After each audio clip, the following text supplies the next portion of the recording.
오늘 함께 읽으실 하나님 말씀은 다니엘서 6장 1절로 15절입니다.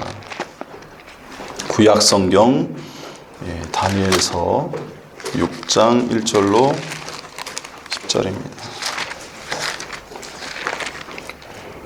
6장 1절로 15절 말씀. 구약 성경 1243페이지입니다. 1243페이지. 어디 있는지 잘 모르시겠으면 1243페이지 숫자로 찾으시기 바랍니다. 1243페이지 다니엘서 6장 1절로 15절 말씀 교독하겠습니다. 다리오가 자기 뜻대로 고관 120명을 세워 전국을 통치하게 하고 또 그를 위해 총리 셋을 두었으니 다니엘이 그 중에 하나니라. 이는 고관들을 총리에게 자기의 진을 보게 하여 왕에게 손해가 없게 하려 함이라. 다니엘은 마음이 민첩하여 총리들과 고관들 위에 뛰어남으로 왕이 그를 세워 전국을 다스리게 하고자 한지라. 이에 총리들과 고관들이 국사에 대하여 다니엘을 보다가 인도를 찾고자 하였으나 아무 근거와 아무 허물도 찾지 못하였으니 이는 그가 충성되어 아무 그릇됨도 없고 아무 허물도 없으니라. 그들이 이르되 이 다니엘은 그 하나님의 율법에서 근거를 찾지 못하면 그를 고발할 수 없으리라 하고 이에 총리들과 관관들이 모여 왕에게 나아가서 그에게 말하되 다리오 왕이여 만수무강하옵소서. 나라의 모든 총리와 지사와 총독과 법관과 관원이 의논하고 왕에게 한 법률을 세우며 한 금령을 정하게 하실 것을 구하나이다. 왕이여 그것은 곧 이제부터 30일 동안에 누구든지 왕 외의 어떤 신에게나 사람에게 무엇을 구하면 사자굴에 던져넣기로 한 것이니이다.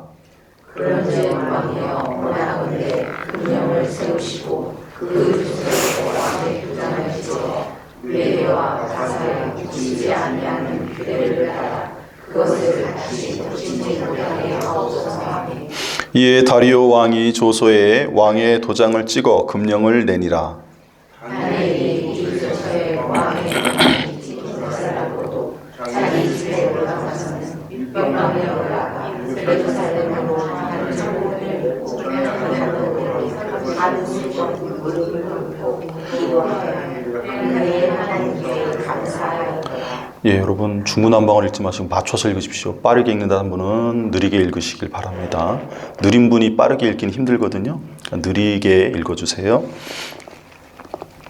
그 무리들이 모여서 다니엘이 자기 하나님 앞에 기도하며 간구하는 것을 발견하고 이에 그들이 나아가서 왕의 금령에 관하여 왕께 아뢰되 왕이여 왕이 이미 금령에 왕의 도장을 찍어서 이제부터 30일 동안에는 누구든지 왕에게 어떤 신에게나 사람에게 구하면 사자굴에 던져넣기로 하지 아니하였나이까 하니 왕이 대답하여 이르되 이 일이 확실하니 외래와 가사에 붙이지 못하는 규례니라 하는지라. 그들이 왕 앞에서 말하여 이르되 왕이여 사로잡혀 온 유다 자손 중에 다니엘이 왕과 왕의 도장이 찍힌 금령을 존중하지 아니하고 하루 3번씩 기도하나이다 하니 왕이 이 말을 듣고 그로 말미암아 심히 근심하여 다니엘을 구원하려고 마음을 쓰며 그를 건져내려고 힘을 다하다가 해가 질 때에 이르렀다. 그 무리들이 또 모여 왕에게로 나와서 왕께 말하되 왕이여 메대와 바사의 규례를 아시거니와 왕께서 세우신 금령과 법도는 고치지 못할 것이니이다 하니. 아멘. 할렐루야. 오늘은 추수감사주의를 맞아서 다니엘의 감사라는 제목으로 하나님 말씀을 나누고자 합니다. 오늘 성경 본문의 배경이 어떤 상황이냐면 다니엘이 바벨론의 그 마지막 왕 벨사살 왕의 환상을 보고 그 뜻을 해석해 줍니다.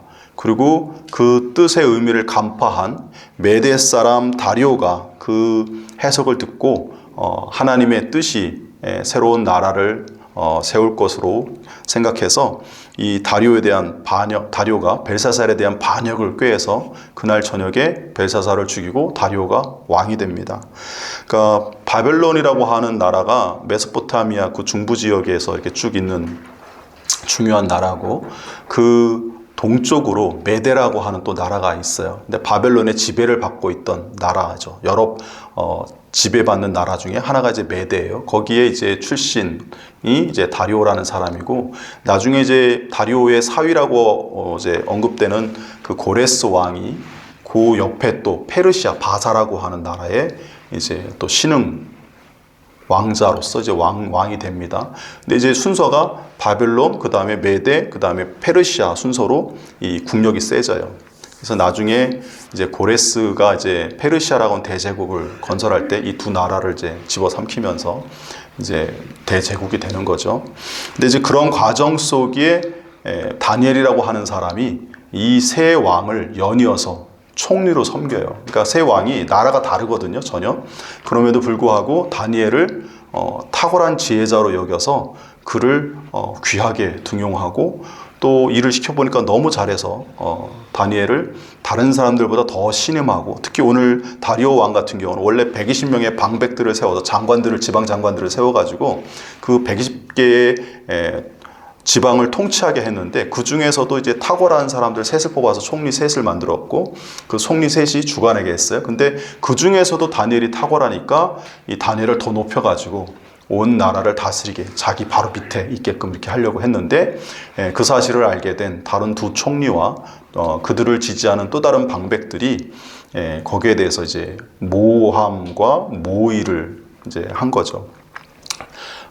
여러 가지 이제 다니엘에 대해서 흑세무민하는 어떤 그런 이야기들 소문도 냈겠고, 아마 다니엘의 비리 같은 걸 파헤치려고 여러 가지 조사도 했는데 그 모든 것들이 다 무효가 돼버렸어요. 왜냐하면 다니엘이 흠잡을 게 하나도 없는 거죠. 그래서 왕의 신임은 더욱더 이제 두터워질 수밖에 없는 거죠. 뭐가 문제가 있다고 해서 이의제기해서 조사를 해봤는데 아무 문제가 없으니까 왕이 더 신뢰하지 않겠습니까? 그러니까 이제 마지막 수단으로 택한 방법이 이들이 다니엘의 종교심을 가지고 이용해서 이것을 이제 함정을 파자라고 모의를 한 거죠. 근데 여러분, 다리오라고 하는 왕이 바벨론이라고 하는 대제국을 무너뜨리고 반역을 꾀해서 무너뜨리고 새로 왕이 된 사람이잖아요. 그러니까 누구든지 왕이 된 지 얼마 안 된 상태에서는 국정 전체를 갖다 강력하게 이렇게 통치하기가 어렵죠. 왜냐하면 반발하는 세력이 어딘가에 남아있고, 또 그 사람들을 다 하나로 화합하는 데는 시간이 걸리기 때문에 그런 부분들이 제일 고민거리거든요. 이제 그 문제에 대한 어떤 그 해답인과 동시에 다니엘을 함정에 팔 수 있는 좋은 묘안을 낸 게 뭐냐면, 앞으로 30일 동안 왕 외에는 어떤 신이나 그 어떤 사람에게도 청탁하지 못하게 하고 구하지 못하게 하고 의지하지 못하게 합시다. 이렇게 이제 하는 법을 발령하겠다는 거예요. 이건 무슨 얘기냐면, 모든 신들 위에 다리오 왕의 권위를 높인다는 뜻이고, 모든 사람들 위에 다리오 왕의 권세와 영광을 제일 높게끔 만들겠다는 거예요. 그래서 온 나라와 온 백성이 다 그 앞에 머리 조아리고 충성하게끔 이런 시도를 하겠다라는 의도가 이 법령의 사실 배경입니다. 근데 이들이 이렇게 추진한 그 목적은 겉으로는 정치적으로는 그런 목적이지만 속 모습은 다니엘이 하루에 3번씩 매일 예루살렘을 향해서 자기 집의 창문을 열고 하나님 앞에 기도하는 것을 알고 있기 때문에, 다니엘이 신실한 사람이라는 걸 아니까 만약에 이 왕의 법령이 발령이 돼도 그는 여전히 기도할 것이다. 다른 신에게, 그들이 볼 땐 다른 신에게 기도할 것이다 라고 생각을 했던 거죠. 그래서 그렇게 생각을 하고 만든 법이에요. 그리고 실제로 다니엘은 어떻게 했습니까? 왕의 조서에 인장이 찍힌 것을 알고도, 10절에 보면 그런 부분이 나오죠. 이 조서에 왕의 도장이 찍힌 것을 다니엘이 알고도 자기 집에 돌아가서 하나님 앞에 기도를 했다는 거예요. 그러니까 이 다니엘의 이 신앙심이 얼마나 확고하고 또 열심인가를 이 모습을 통해서 우리가 확인할 수 있는데, 대적자들도 그런 부분을 알고 있기 때문에 그렇게 함정을 팠고, 또 그들의 예상대로 실제로 다니엘은 그럼에도 불구하고 목숨 걸고 합니다. 도장이 찍혔다는 건 뭡니까? 왕이 허락했다는 거잖아요. 그리고 법령이 세워졌다는 거예요. 그리고 지금 메대와 바사의 뭐 칙령, 법령 어쩌고 하는 얘기가 뭐냐면 왕이라 할지라도 일단 도장 찍어서 법령을 세우면 함부로 폐할 수 없어요. 이제 그걸 얘기하는 거예요. 왕이라고 함부로 취소할 수 없다는 뜻이에요. 그래서 이 도장의 이 효력이 굉장히 강력한 거죠. 그것에 찍힌 것을 알고도 다니엘이 했다는 건 뭐냐면 자기가 사자굴에 던져지지 않을 거라 생각한 게 아니에요. 왕이 자기를 총애한다고 자기는 그래도 예외겠지라고 생각하고 기도한 게 아니에요. 여기 성경은 명확하게 이해합니다. 조서에 도장이 찍혀서 자기가 기도하면 사자굴에 던져서 죽임을 당할 수 있다는 사실을 알고도 이 일을 했다는 거예요. 근데 그렇게 행할 때, 그렇게 기도를 할 때 다니엘이 놀랍게도 어떤 기도를 드렸는가 봤더니 감사하는 기도를 드렸다는 거예요. 어떤 감사를 드렸을까요? 이때 다니엘이? 이때 다니엘의 입장에서 감사드릴 수 있는 게 뭘까요? 지금 기도하면 꼼짝없이 죽게 생기는 상황이거든요. 그런데 다니엘은 기도하면서 하나님 앞에 감사를 드렸다는 거예요. 굳이 따지자면 신앙적인 관점에서 아마 이런 감사는 드리지 않았을까 이렇게 생각해 볼 수 있을 것 같아요. 뭐냐면 이러한 환난과 박해에도 불구하고 내가 믿음을 지켜서 목숨 걸고 하나님을 사랑해서 이 시간 기도를 드리고 하나님께 영광을 돌리기를 내가 선택했다는 거에 대해서, 내가 믿음을 지켰다는 거에 대해서 하나님 앞에 감사하지 않았을까. 그리고 여러분들 잘 알다시피 다니엘의 세 친구 이야기가 있잖아요. 왕에게 머리 조아리라고 했는데 그걸 거부해서 풀무불 속에 던져졌다가 살아난 그 세 친구들. 그러니까 신앙적인 측면에서 볼 때 다니엘은 세 친구, 자기 친구들의 과거 그 놀라운 사건을 통해서 친구들이 믿음을 선택했던 그 이야기를 자기도 알잖아요. 그리고 자기도 자기 친구들이니까 직접 잘 그런 것들을 옆에서 겪었겠죠. 그래서 어떤 그런 하나님의 구원의 역사를 기대했으리라고 생각을 합니다. 그렇지만 하나님이 꼭 구원해 준다는 보장은 없어요. 왜냐하면 다니엘의 세 친구들이 얘기했듯이 그리 아니하실지라도 라는 그 표현 속에 뭐예요? 하나님이 우리를 구원할 수도 있지만 능력으로 하나님의 뜻이 그냥 순교하게 하실 수도 있으니까 어떤 계획 속에서. 그러니까 반드시 살아난다는 것을 100% 보장받지는 않았지만 그렇게 길을 갔던 거 아닙니까? 믿음으로. 믿음을 지키기 위해서, 우상 숭배하지 않기 위해서. 근데 그러한 것에 대해서 다니엘이 도전받았을 것이고 이때 아마 다니엘도 그런 생각들을 하면서 나도 믿음을 지킬 수 있음에 하나님 앞에 감사를 드리지 않았을까 그런 생각을 해봅니다. 물론 하나님이 어떤 구원의 은혜를 베푸시기를 소망하는 마음도 있었겠죠.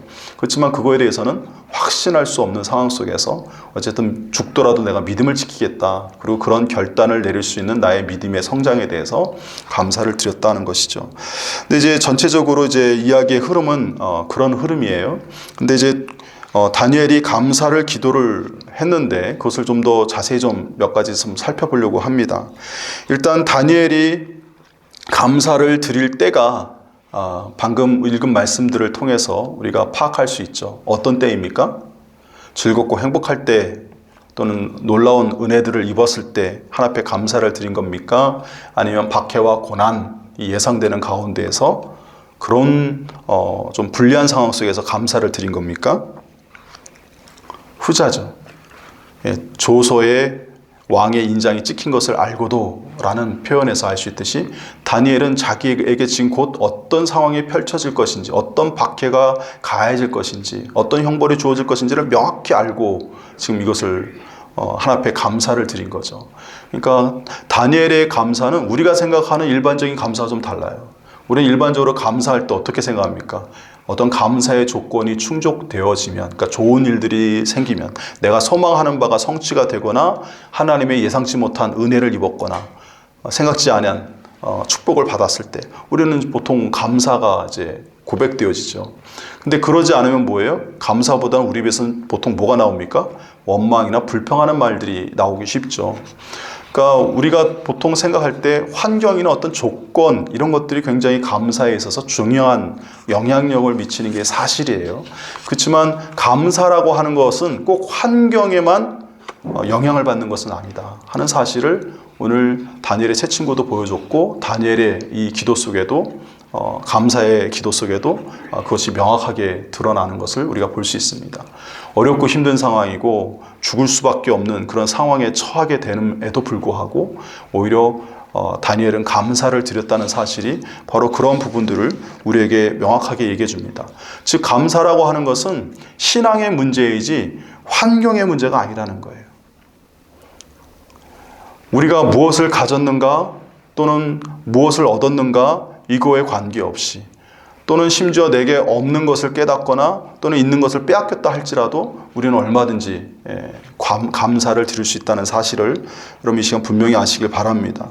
그러니까 감사하지 못하는 것은 나의 믿음에 있어서 문제가 있기 때문에 감사를 못 드리는 것이지, 내가 너무 힘들어서 내가 남들보다 어려운 삶을 살아서 감사를 못 드리는 게 아니라는 거예요. 그리고 성경은 명확하게 우리에게 모든 일에 감사하도록 명령하셨습니다. 여러분들 잘 알고 계시다시피 데살로니가 후서의 5장에 보면 범사에 감사하라 하면서 사도 바울이 이것이 그리스도 예수 안에서 너희를 향하신 하나님의 뜻이라고 말씀하신 것을 우리가 볼 수 있습니다.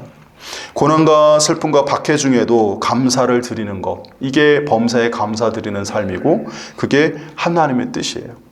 근데 세상 사람들이 보면 이런 상황에서 감사드리는 것을 정상적인 믿음이라기보다는 광신이다 이렇게 생각할 때가 많아요. 종교에 너무 심취해서 종교에 미쳤어 이렇게 생각을 할 때가 많습니다. 근데 일반적인 세상의 관점으로 이제 볼 때는 그게 어느 정도 납득은 됩니다. 근데 우리가 하나님의 살아계심과 하나님께서 감사하는 인생들을 어떻게 축복하시고 그들을 도우시는지를 우리가 알면 이것은 광신이 아니고 매우 지극히 정상적인 믿음임을 여러분 분명히 아시길 바랍니다. 그것을 우리에게 증명해 준 사건이 뭡니까? 오늘 다니엘의 이야기죠. 박해가 시작되었을 때 다니엘이 오히려 감사하고 하나님께 영광을 돌렸을 때 하나님께서 고난에 처한 다니엘을 그냥 두시지 않으셨어요. 그죠? 천사를 통해서 그를 구해 주셨고 그의 원수들에게 그 원수를 갚아주셨음을 여러분 기억하시길 바랍니다. 하나님의 은혜와 구원이 없다면 이런 믿음의 감사는 정말 종교에 미쳐서 하는 것과 다를 바 없어요. 그렇지만 하나님이 정말 살아계시고 우리에게 은혜를 베푸시고 구원을 베푸시고 또 그러길 기꺼이 원하시는 하나님이심을 우리가 분명히 안다면 이것은 지극히 정상적인 합리적인 반응이라고 할 수 있을 줄 믿습니다. 여러분 우리가 그래서 범사에 감사하라 하는 이 말씀을 우리의 삶에 적용하고 실천해 가야 함을 이 시간 명확히 알고 특별히 모든 일에 감사하게 노력하시길 바랍니다. 독일 신학자 중에 보네퍼라고 하는 아주 유명한 신학자가 있는데 이분이 기독교인과 비기독교인을 구분하는 법을 이렇게 설명해요. 기독교인과 비기독교인을 구분하는 방법은 간단하다. 불평과 원망을 일삼는 사람은 비기독교인이다. 그러나 범사에 감사하는 마음을 가지고 살아가는 사람은 바로 기독교인이다. 이렇게 얘기를 했어요. 그러니까 기독교인과 비기독교인을 구분하는 가장 중요한 외적인 표지, 외적인 기준이 뭐냐? 감사하냐, 불평하냐 하는 거예요. 하나님을 믿는 사람은 범사에 감사하는 인생을 산대요. 그리고 하나님을 믿지 못하고 신뢰하지 못하는 사람은 매사에 불평하고 원망하는 삶을 살게 된다는 거예요. 그리고 원망과 불평은 엄밀히 얘기하면 신앙의 관점에서 볼 때 하나님 우리의 삶 속에서 우리 가운데 은혜를 베푸시고 우리를 구원하시고 우리를 푸른 초장으로 인도하실 것을 믿지 못하기 때문에 나타나는 반응이에요. 하나님께서 나의 부족함에도 불구하고 우리를 얼마든지 도우실 수 있는 전능하신 분이심을 믿지 못하기 때문에 나타나는 반응이에요. 그리고 우리가 당하는 고난이 그저 슬픔과 고통으로만 점철되어 끝날 거라고 하는 절망 속에서 하나님의 그 계획이 있는데 그 고난을 오히려 전화위복되게 하셔서 십자가를 부활로 만드신 그 하나님의 지혜처럼 우리의 삶의 고난을 오히려 축복과 영광의 계기로 바꾸실 그 하나님의 계획이 있는데 그것을 신뢰하지 못하기 때문에 나타나는 게 불평과 원망이라는 거예요. 근데 믿음의 눈으로 보면 고난의 순간에도 감사할 수 있는 거죠. 하나님께서 이 고난을 통해서 하나님의 어떤 뜻을 나타내시고 하나님의 선한 일을 행하시고 우리를 통해서 그 일을 행하신다는 것에 오히려 감사하고 하나님을 찬송할 수 있는 그런 깨달음을 얻게 되는 것이 이 믿음이 우리에게 주는 힘임을 여러분 분명히 아시기 바랍니다. 하나님을 정말 믿고 신뢰하면 불평과 원망이 아니라 감사하는 삶을 산다는 사실 여러분 믿으시기 바랍니다. 오늘 부른 찬송은 아니지만 찬송가 66장에 다 감사드리세라는 찬송이 있어요. 이게 이제 17세기 독일의 마틴 링카르트라고 하는 목사님이 지은 시를 곡을 붙여서 만든 찬송가예요. 근데 이 배경이 어떤 배경이냐면 흑사병이 유행하던 상황에서 지은 시예요. 원래 흑사병 하면 이제 14세기에 유럽 전체에 대유행을 해가지고 유럽 인구의 3분의 1이 죽은 아주 끔찍한 전염병이거든요. 근데 이게 17세기에 또다시 이 독일의 대유행이 나타나요. 그래서 이 목사님이 사역할 당시에도 이 흑사병으로 많은 사람들이 죽는데요. 목사님의 아들도 죽었고 성도들도 많이 돌아가셨는데 심한 날에는 이 교회의 성도들만 50개의 장례식을 치를 정도로 하루에 그렇게 많은 성도들이 돌아가셨다는 거예요. 근데 우리가 한 가지 아셔야 될 게 독일 교회는 이렇게 우리 한국처럼 어떤 개교회가 아니고 지역교회예요. 그래서 어느 지역을 딱 할당해서 거기 교회 하나 딱 세우고 그 교회 그 지역 전체에 목사님 한 분 계세요. 그러니까 그 도시면 도시, 뭐 어떤 마을이면 마을, 그러니까 이제 그 지역의 어떤 주민들 중에 하루에 50명이 죽었다 이렇게 생각하시면 됩니다. 어쨌든 많은 사람들의 장례를 목사님이 직접 자기 성도들이니까 장례를 치러줘야 되는 거예요. 그런 상황 속에서 목회자도 사실 사람이다 보니까 연약해서 두려움과 공포와 걱정, 근심 안 할 수가 없죠. 근데 이분이 오히려 정반대에 다 감사하세라는 찬송을 지었다는 거예요. 그러니까 모든 사람들에게 우리 하나님께 찬송으로 영광 돌립시다, 감사를 드립시다 라는 고백과 또 메시지를 여기에 담아서 이 시편을 작사했고 거기에 이제 곡조가 붙어서 사람들이 이제 찬송을 부르기 시작한 거죠. 그러니까 이 찬송은 기쁨의 찬송이 아니고 어떤 찬송입니까? 고난과 고통과 죽음을 앞둔 상태에서 정말 슬프고 슬픈 상황에서 오히려 하나님 앞에 감사를 드리자고 성도들을 격려하고 이렇게 하는 그러한 의도로 지어진 시편 이 찬송이에요. 또 어떻게 이 링카르트 목사님은 이런 상황 속에서도 성도들에게 감사하자고 말할 수 있었을까? 세상의 기준으로 놓고 보면 이해가 안 되는 거죠. 근데 믿음의 관점에서 이 고난을 재해석할 수 있는 은혜가 주어집니다. 어떤 은혜가 있습니까? 고난과 슬픔 속에 하나님이 우리와 함께 하심을 체험하면서 그 고통 중에 있는 성도들을 위로하시는 하나님의 손길을 경험하고 깨달을 때 우리는 나와 함께 하시는 그 하나님의 그 은혜에 감사할 수 있게 됩니다. 근데 이 링카르트 목사님은 아마 그러한 은혜를 체험했던 것 같습니다. 이 고통과 슬픔 속에서도 자신들을 위로하고 함께 하시는 그 하나님의 성령의 역사를 체험했기에 다 감사하자라고 말할 수 있었던 것 같고, 또 믿는 사람들은 우리가 알듯이 죽음으로 끝나는 게 아니죠. 죽은 이후에 더 좋은 하나님의 나라에서 영생을 누린다는 사실을 우리가 믿지 않습니까?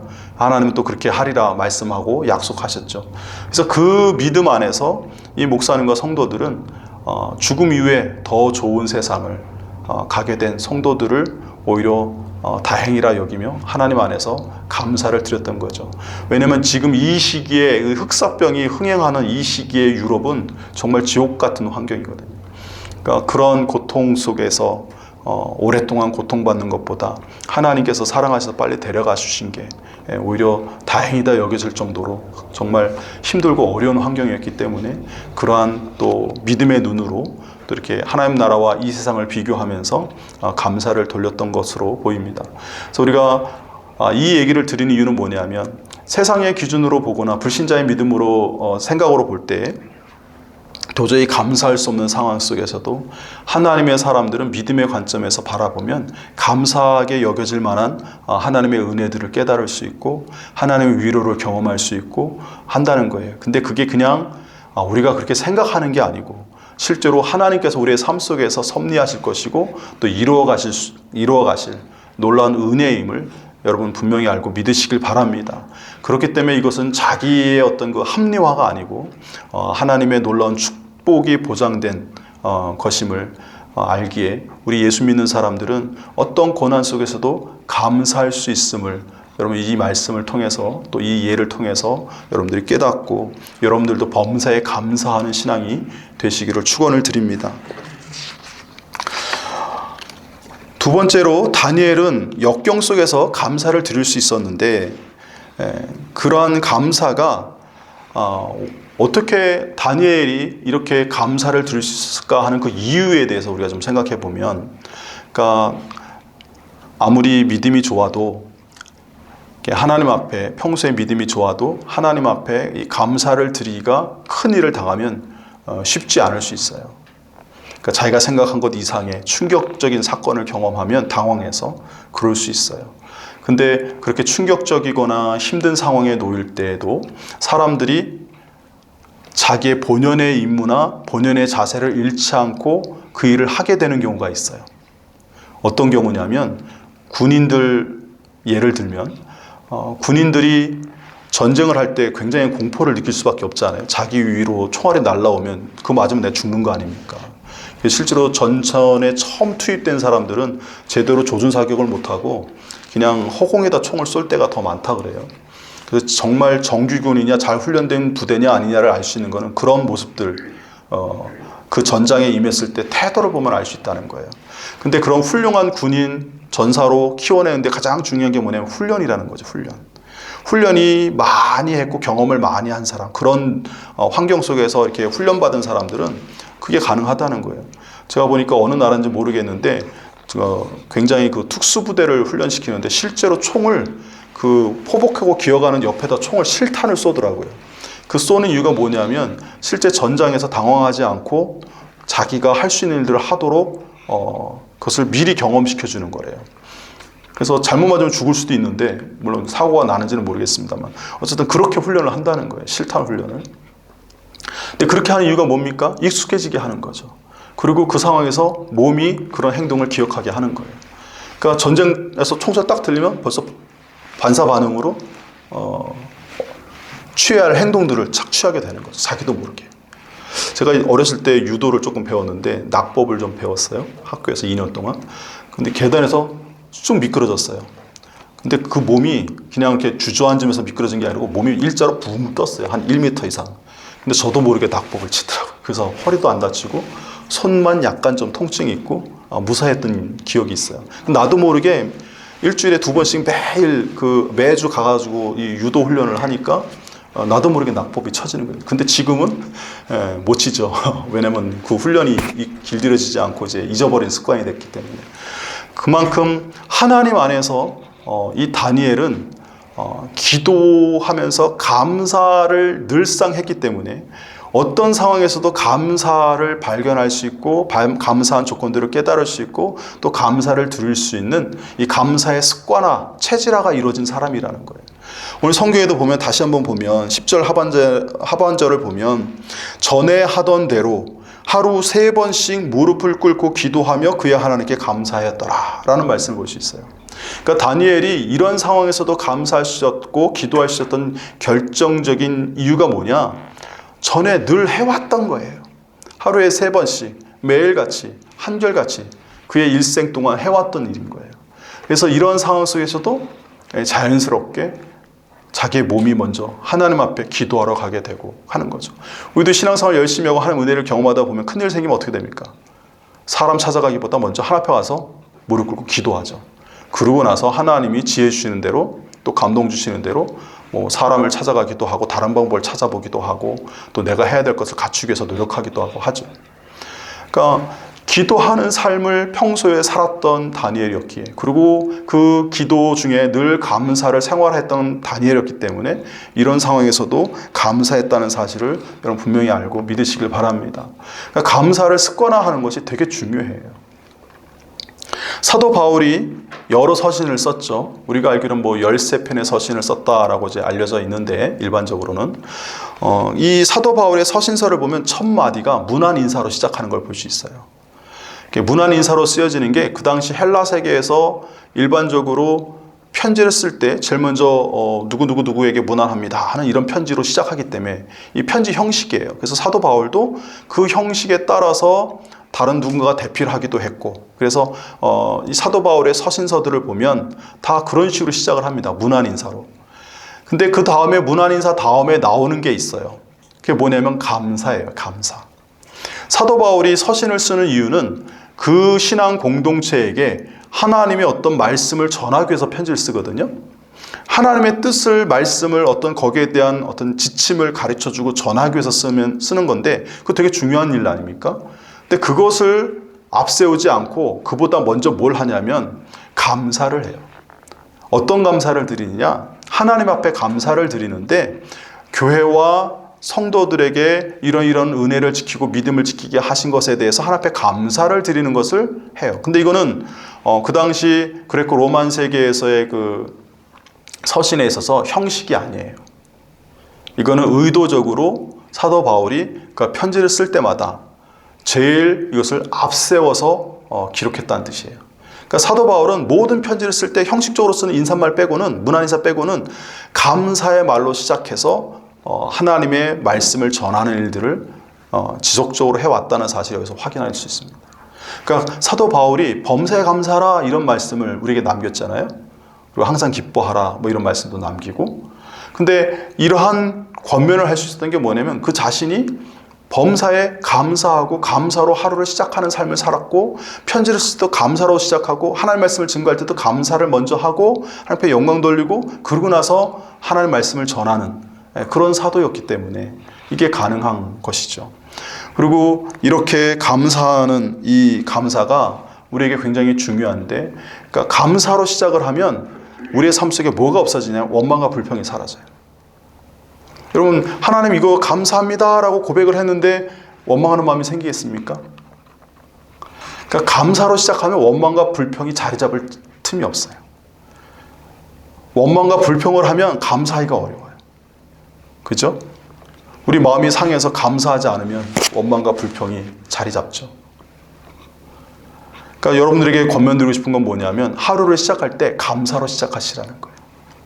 아침에 일어날 때 제일 먼저 하나님 감사합니다 라고 시작을 하십시오.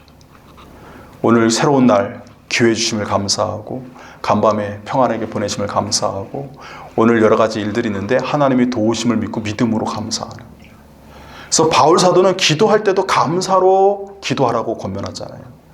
전에도 여러 번 읽었던 말씀인데, 빌립보서 말씀이 뭡니까? 빌립보서 4장 6절로 7절 말씀. 아무것도 염려하지 말고 다만 모든 일에 기도와 간구로 너희 구할 것을 감사함으로 하나님께 아뢰라. 이렇게 말씀을 해요. 근데 그러면 무엇이 우리에게 주어지냐? 1차적으로 모든 지각에 뛰어난 하나님의 평강이 그리스도 예수 안에서 너희 마음과 생각을 지키시리라 라고 말씀해요. 이것은 무엇을 시사하냐면, 감사하는 사람들에게 하나님이 평강의 은혜를 주신다는 거예요. 감사하는 사람들은 하나님을 신뢰하고 하나님의 은혜를 경험했기에 감사하는 거잖아요. 뭔가 깨달았기 때문에. 그래서 하나님이 자신의 삶 속에 실제로 관여하고 계시고 도우시고 또 능히 나의 문제를 해결하실 것을 믿는 믿음이 전제되어 있어요. 그렇기 때문에 그 믿음 안에서 하나님이 주시는 위로와 소망의 메시지를 통해 평안함을 유지할 수 있습니다. 근데 이 믿음이 없고 믿음으로 드리는 감사의 기도가 없는 자들은 그 마음이 두렵고 걱정되고 염려하게 되죠. 그래서 감사의 반대말은 불평과 원망이기도 하지만, 감사의 반대말은 두려움과 염려, 걱정이에요. 그러니까 감사하면 염려하지 않게 되고, 감사하면 두려워하지 않게 되고, 감사하면 원망과 불평이 없어진다는 거예요. 여러분들이 행복한 삶을 살길 원하고, 또 항상 하나님 은혜 가운데 살길 원하고, 근심 걱정 없게 살길 원하시면 감사를 날마다 생활화하시고 감사로 하루를 시작하시고, 기도뿐만 아니라 삶의 모든 것을 감사로 시작하시기를 권면을 드립니다. 그래서 우리 세소만교회 성도님께서 힘들고 어려운 상황이 펼쳐질 때도 오히려 믿음으로 하나님 이 일을 하게 하심을 감사합니다라고 고백하고 시작하시길 바랍니다. 하나님의 은혜 주실 줄 믿고 감사합니다라고 하나님 앞에 기도하며 시작하시기를 바랍니다. 그러면 우리 마음에 평안이 찾아오고, 또 걱정과 걱정하는 문제들에 대해서 하나님께서 가장 좋고 선한 것으로 응답하실 줄 여러분 믿으시길 바랍니다. 그것을 우리에게 명확히 보여주는 것이 다니엘의 이야기예요. 오늘 다니엘이 이렇게 감사를 드렸을 때 어떤 일들이 일어났습니까? 다니엘이 감사로 기도를 했잖아요. 근데 어떤 일이 일어났습니까? 15절 이후에 다니엘이 사자굴에 던져졌습니다. 왜 던져졌습니까? 법을 어겼으니까요. 법령에 따라, 세상법에 따라, 왕의 법에 따라 감옥에 가던 것처럼 사자굴에 던져졌어요. 근데 하나님께서 그걸 막아주지는 않으셨다는 것을 여러분 주목하시길 바랍니다. 우리가 생각할 땐 감사하고 믿음이 충만하면 애초에 그런 일들이 생기지 않도록 원천 차단해 주시면 좋을 것 같은데, 하나님께서 다니엘이 법대로 사자굴에 던져지게 하셨어요. 근데 그걸로 끝이 아니었죠. 천사를 보내서 어떤 일을 행하셨습니까? 사자의 입을 막아주셨어요. 그죠? 그래서 밤새도록 사자와 함께 있었지만 사자들이 다니엘의 몸에 손 하나 상처를 입히지 못하도록 보호해 주셨습니다. 그리고 그 사실을 확인한 왕이 이건 이 사람을 살리라는 하늘의 뜻, 신의 계시다 해가지고 이제 건져내죠. 건져내고 그를 모함했던 자들에 대해서 신의 진노를 담아서, 자기의 분노를 담아서 그들을 오히려 사자굴에 던져가지고 사자의 밥이 되게 하죠. 그 결과 다니엘을 대적했던 세력들이 한순간에 그 원수들이 죽게 되는, 그래서 원수를 하나님께서 신원하신다고 하시잖아요. 보복하는 것은 내게 있으니, 원수 갚는 것은 내게 있으니 너희들이 원수 갚지 말라고 하시면서 하나님께서 직접 우리의 원수를 대적하여 싸워주실 것을 약속하신 하나님이신데, 이 다니엘의 대적자들을 하나님 물리쳐 주신 거죠. 그래서 다니엘이 후환이 없도록 하나님께서 그를 높이 세워주신 것을 보게 됩니다. 이것을 통해서 하나님께서 어떤 결과를 낳았냐면, 모든 사람들이, 심지어는 이 다리오 왕조차도 하나님의 전능하심과 위대하심을 깨달아요. 그리고 그 하나님께 영광을 돌립니다. 그리고 그 모든 것을 지켜본 사람들이 하나님의 사람 다니엘을 어떻게 해요? 더는 손대지 못해요. 다니엘을 존귀하게 만들어요. 그러니까 이 사건을 하나님이 막지는 않으셨어요. 사자굴에 던져지는 것을. 그러나 그를 보호하셨고, 그 모든 구원의 과정을 통해서 하나님의 영광이 나타났고, 또한 동시에 하나님의 사람 다니엘이 존귀히 여김받게 세우셨다는 사실을 여러분 이 시간 분명히 아시길 바랍니다. 하나님께서 하나님의 성도들이 때때로 고난과 환난에 그대로 그것을 겪게 하실 때가 있는데, 예방해 주시기도 하지만 피하게도 해주시면 그렇지 않을 때가 있는데, 그럴 때에는 어떤 의도가 있는 겁니까? 방금 이와 같은 의도가 있는 거예요. 하나님의 영광을 드러내고 하나님의 사람들을 통해서 하나님의 어떤 뜻을 실현하시기 위해서, 그리고 그 과정을 통해서 우리를 존귀하게 하고 영적으로 육적으로 더 큰 은혜를 누리게 하시기 위해서 행하시는 것임을 여러분 믿으시길 바랍니다. 하나님이 우리를 너무너무 사랑하십니다. 우리를 살리기 위해서 독생자 예수 그리스도까지 십자가에 못 박으신 분이시잖아요. 그러니까 우리가 고통당하는 거 결코 원하지 않으세요. 그럼에도 불구하고 고난의 여정을 가게 하실 때에는 우리의 여러 가지 유익과 하나님의 거룩한 뜻이 이루어져서 모든 이들이 더불어 함께 행복하게 하시기 위함임을 여러분 분명히 믿고 신뢰하시길 바랍니다. 하나님은 능력이 없는 분도 아니고 악한 분도 아니에요. 우리를 너무나 사랑하시고 정의로우시고 의로우신 하나님이심을, 그리고 전능하신 분이심을 여러분 믿으시길 바랍니다. 그래서 힘들고 어려운 순간에도 오히려 다니엘처럼 믿음으로 감사를 드리면 하나님의 구원의 은혜를 체험하게 되실 줄 믿으시길 바랍니다. 그리고 최종 결과가 성경에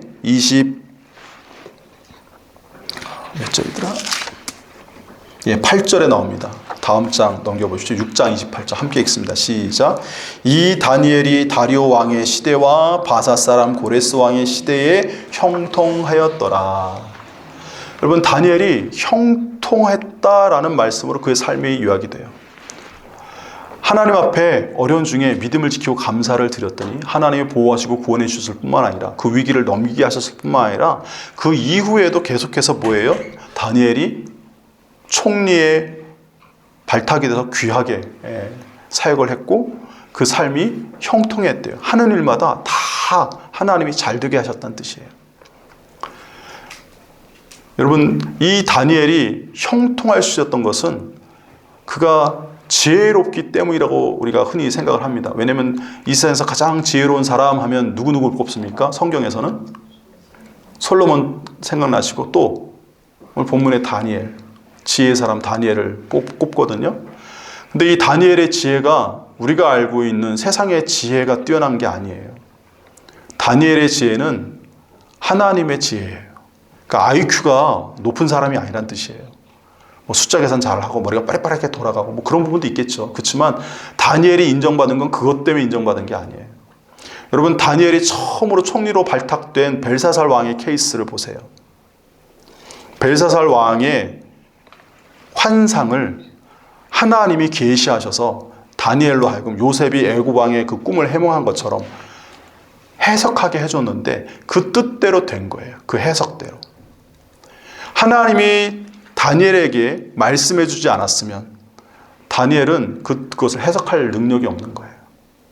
다니엘 개인의 인간적인 지혜가 뛰어나거나 머리가 좋거나 이런 게 아니에요. 공부 많이 해서 지식이 뛰어나서 그가 애굽의 총리로 발탁되고 지혜로운 사람으로 인정받은 게 아니라니까요. 하나님께서 미래를 예측하게끔 정확한 하나님의 계획과 뜻을 알려주셨기 때문에 그것을 알고 왕에게 이야기했고 그대로 성취가 됐기 때문에 그가 다리오 때에도 총리로 발탁이 된 거고, 그리고 다리오 때 방금 우리가 살펴본 바대로 하나님을 경외하여 기도하고 감사하는 삶을 살았더니 왕이 오히려 그를 통해서 하나님이 그를 축복하고 함께 하심으로 그의 삶에 형통케 하심을 보았기에 그를 계속해서 왕으로 세웠고, 그 이후에 고레스도 그것을 알기에 그를 총리로 삼아가지고 존귀하게 살게끔 하나님께서 이렇게 만들어 주신 거죠.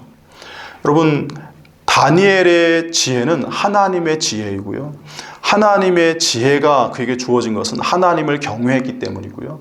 하나님을 경외한 것에 대한 구체적인 실체는 뭐냐면 그가 기도와 감사를 습관화하고 날마다 생활했다는 거예요. 그러니까 다니엘은 감사의 기도를 드림으로 하나님을 경외했고 그 결과로 하나님의 지혜를 얻은 사람. 그래서 그가 그렇게 존귀하게 살게 됐고 또한 하나님의 형통함의 축복을 누리게 됐다는 사실을 여러분 이 시간 분명히 아시기 바랍니다. 여러분, 감사하는 자에게 하나님이 형통케 하신 은혜가 있음을 여러분 믿으십시오. 여러분, 요셉이 형통했다라는 말씀이 몇 번 나오거든요. 2번 나와요. 2번. 요셉 이야기 보면. 근데 요셉이 어느 때 형통했냐 이렇게 되어 있냐면 아버지 밑에서 사랑받을 때 형통한 게 아니고 여러분들 잘 알다시피 애굽의 노예로 팔려갔을 때, 그죠? 형통했다 표현이 한번 나오고, 그 다음에 억울한 누명쓰고 왕의 감옥에 갇혔을 때에도 형통했다라는 표현이 나와요. 근데 그때 요셉이 반응이 뭐로 나오냐면 하나님을 믿고 의지했기 때문에 그가 하나님이 함께 하셨고 하나님이 함께 하셨기 때문에 그가 형통했다는 거예요. 그 요셉과 하나님이 함께 하시니 그가 형통하더라 이렇게 성경에 표현되어 있어요. 근데 여기서 우리가 주목해야 될 게 뭐냐면 요셉이 불평하지 않았다는 거예요. 요셉이 어떻게 이야기합니까? 자기가 애굽에 온 모든 것이 하나님의 뜻이었고 계획이었다 이렇게 얘기하잖아요. 그죠? 그리고 만약에 자기가 억울하다 막 하면서 그 노예로 팔려갔을 때 저항하고 반항하고 원통함을 토로하고 했으면 아마 주인이나 그 상전들에게 신뢰받지 못했을 것이고 그렇게 귀하게 쓰임받지 못했을 것이고 하나님께서 그와 함께 하셔서 그를 형통케 하는 일도 없었을 거예요. 그러니까 요셉은 원망과 불평하지 않고 그 고난 중에도 하나님의 계획을 믿었어요. 뭘 믿어요? 자기가 어렸을 때 꿈이 있잖아요. 그 꿈이 성취되게 하실 것을 믿었어요. 그래서 환경에 휘둘리지 않고 불평하지 않고 하나님을 믿은 거예요. 하나님이 나를 들어서 언젠가 그 일을 이루실 거야. 그러니까 불평하지 않고 하나님에 대한 믿음을 고백했더니 하나님이 그와 함께 하셔서 그로 하여금 형통케 하신 거죠. 그러니까 여러분, 아까 얘기했던 감사도 그러한 믿음이 있어야만 드릴 수 있는 감사잖아요. 우리가 믿음과 감사, 이 기도, 이 세 가지의 중요한 점들을 여러분들 잘 붙드시고 이번 2025년 마지막까지 여러분들이 승리하시길 바랍니다. 기도합니다. 사랑과 은혜가 충만하신 하나님 아버지, 우리는 부족하고 연약합니다. 그렇지만 하나님께서 우리를 통해서 위대한 계획을 세우셨고 우리를 통해서 하나님께서 이루실 일들이, 엄청난 일들이 우리를 기다리고 있음을 믿습니다. 하나님, 그 모든 일들을 성취하시는 것은 하나님의 전능하심이지 우리의 능력이 아님을 이 시간 기억하게 하옵소서. 우리의 가진 것이 적고 우리가 능력이 부족하고 연약하더라도 하나님은 능히 이루실 수 있음을 믿기에 오히려 어떤 상황에도 하나님을 의지하고 온전히 믿고 신뢰하며 범사에 하나님이 주시는 은혜를 감사하는 주의 종들이 되게 하여 주옵소서. 믿음의 눈으로 삶을 다시 바라보시길 원합니다. 고난과 힘든 여정도 다시 믿음의 눈으로 재해석하여 하나님이 주시는 놀라운 은혜들을 깨달아 아는 하나님의 지혜가 있는 자들이 되길 원합니다. 그리고 그렇게 범사에 감사하며 기도하는 삶으로 하나님을 경외하고 믿음의 자리를 지키는 자들에게 하나님께서 형통의 복 주심을 믿습니다. 우리 새서만교회 남은 성도들의 남은 한 해의 삶이 주 안에서 형통케 하여 주옵소서. 예수 그리스도 이름으로 축복하며 기도하옵나이다. 아멘.